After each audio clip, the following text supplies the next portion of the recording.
As an Abhimanyu. हाँ जी, हाँ जी। Request करता हूँ, Yes. देवेंद्र नहीं, देवेंद्र, शुद्ध मराठी आदमी हूँ भैया, Devendra. Marathi pride yes. Versus Gujarati अस्मिता। नहीं नहीं, कोई नहीं, हम पूरे देश को एक मानते हैं, सिर्फ नाम में थोड़ी गलती हो गई इसलिए बता रहा हूँ। अच्छा, ठीक।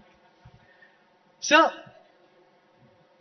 जिस तरीके से लोकसभा के इलेक्शन में आपकी पार्टी का स्ट्राइक रेट, और मैं अपने प्रोड्यूसर्स को कहूंगा कि हम वो डेटा इंटेलिजेंस यूनिट की चार्ट पीछे दिखाएं, ऐसा किसी ने नहीं सोचा होगा कि बीजेपी कमजोर कड़ी साबित होगी।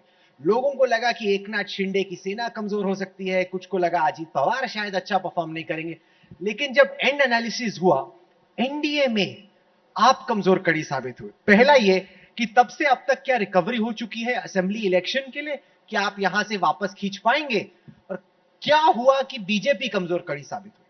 पहली बात तो यह है कि बीजेपी को कमजोर कड़ी कहना, यही सबसे गलत एनालिसिस है। ये जिसने एनालिसिस किया है उसको नए तरीके से एनालिसिस करना सिखाना पड़ेगा, क्योंकि बीजेपी ने 9 सीटें जीती, 12 सीटें बीजेपी की, ये 3% के 3% के भीतर हम लोग हारे हैं।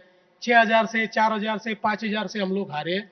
और आप टोटल एनालिसिस कर लिए, हम ही नंबर 1 पार्टी है, हमको ही सबसे ज्यादा वोट मिले हैं, तो कोई बीजेपी बिल्कुल कमजोर कड़ी हुई है ये कहना गलत बात है।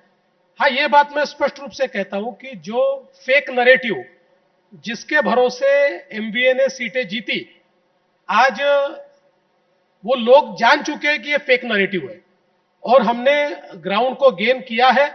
और मैं बहुत आत्मविश्वास के साथ कह रहा हूं कि निश्चित रूप से भारतीय जनता पार्टी और हमारी महायुति ये पूरी मेजॉरिटी के साथ विधानसभा का चुनाव जीत। सर, लेकिन आप अपनी बात जो रख एनालिसिस की रहे हैं, बात कर रहे थे, हाँ, वही हम बताना चाहते हैं यहाँ ये पर। देखिए पीछे आपकी स्क्रीन पे है, आपने कहा कि आप कमजोर कड़ी नहीं है। मैं केवल डेटा पे जाता हूं। बीजेपी का स्ट्राइक रेट 32% है, एनसीपी अजीत पवार का 25 और शिवसेना शिंदे का 47। इसकी तुलना में इंडिया अलायंस में कांग्रेस का स्ट्राइक रेट है 76, शरद पवार की एनसीपी का 80 और 43%। आप कह रहे हैं कि आप कमजोर कड़ी नहीं है, पर स्ट्राइक रेट के हिसाब से, कितनी बॉल खेली, कितने रन बनाए, उसके हिसाब से तो है कमजोर। देखो भैया, आपको एक बात मैं बोलता हूं, स्ट्राइक रेट ये कोई मायने थोड़ी होता है। स्टैटिस्टिक्स आपको जैसा चाहिए आप बता सकते हैं। अभी कोई व्यक्ति एक बॉल में 4 रन बनाकर आउट हो गया तो उसका स्ट्राइक रेट तो हाई हो जाता है ना। स्ट्राइक रेट तो it's a mayor statistic.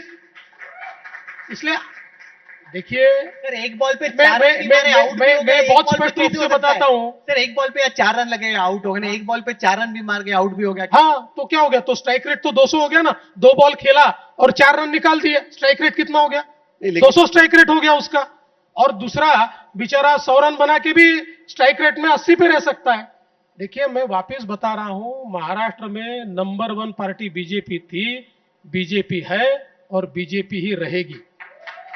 Sir, लेकिन आप कह रहे हैं कि एक बॉल में 4 रन बनाकर आउट हो गया तो उसका 200 का स्ट्राइक रेट हो जाएगा, 400 का स्ट्राइक रेट हो जाएगा, वो दैट डजंट मैटर। लेकिन अगर आप देखें तो आपने अब तक जितने महाराष्ट्र में चुनाव लड़े हैं लोकसभा के, उससे आपने 3 सीटें ज्यादा लड़ी है, और अब तक का आपका परफॉर्मेंस ये महाराष्ट्र में लोकसभा का वर्स्ट परफॉर्मेंस हम कह सकते हैं। आप नॉर्मली डबल डिजिट में रहते थे, और 14 और 19 में आप 23 तक पहुंच गए थे। ये आपका वर्स्ट परफॉर्मेंस है, जबकि आपने सबसे ज्यादा सीटें महाराष्ट्र में लड़ी थी। आप ये जरूर कह सकते हैं, मैं इस एनालिसिस को मान्य करूंगा। हमारी लड़ाई जब हमसे हुई, यानी हमारे पुराने रिकॉर्ड के साथ हुई, तो निश्चित रूप से हमारा वर्स्ट परफॉर्मेंस रहा है। हम लोगों ने पिछले समय जो परफॉर्म किया है उसकी तुलना में ये बहुत कम रहा है। लेकिन मैं वापस आपको कहना चाहता हूं कि हमारी सीटें कैसे हम हारे, देखिए ना, 6,000 से, 4,000 से, 16,000 से, 18,000 से, 12,000 से, ऐसे हम लोग सीटें हारे। और जो जीते, एक सीट अगर छोड़ दीजिए, एक, तो बाकी सारी सीटें 1.5 लाख से, 2 लाख से, 2.5 लाख से जीते हम। सर, इसका एनालिसिस फिर ऐसा किया जा सकता है कि आपको आपके अलायंस, आपका फायदा आपके अलायंस पार्टनर्स को हो गया। एकनाथ शिंदे की शिवसेना 47% स्ट्राइक रेट लेकर चली गई, लेकिन जिसके लिए आपने उनको साथ में लाया था उसका फायदा आपको नहीं हो पाया। देखिए, इसका बहुत स्पष्ट एनालिसिस मैं करता हूं कि एकनाथ शिंदे जी की जो शिवसेना है उसका वोट ट्रांसफर हमको ज्यादा हुआ, उस तुलना में अजीत दादा की एनसीपी का हमको कम हुआ। लेकिन हम लोगों को ये ध्यान में लेना पड़ेगा, ये दोनों पार्टियां एक प्रकार से ब्रेकअवे पार्टियां थी, नई पार्टियां थी। तो ये चुनाव उनके लिए उनके वोटर को सेटल करने का था, उनका वोटर कौन है उसको चिन्हित करने का था। इसलिए उनको वोटर चिन्हित करके उस वोटर को हमारी तरफ ट्रांसफर करना एक तकलीफ थी। हमारे लिए वो नहीं था, हमारे लिए तो हम लोग एक सेटल्ड पार्टी थे, इसलिए हम हमारे वोट को ट्रांसफर कर पाए। लेकिन विधानसभा में ये नहीं होगा।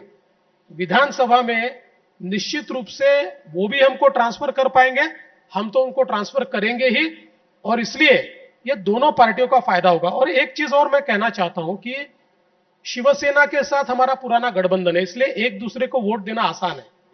एनसीपी के साथ हम लोग सालों तक उनके खिलाफ लड़े, तो ट्रांसफर करना थोड़ा कठिन था, लेकिन अब उतना कठिन नहीं रहेगा, क्योंकि ये दोनों अलायंसेज जो है ये सेटल हो चुके हैं।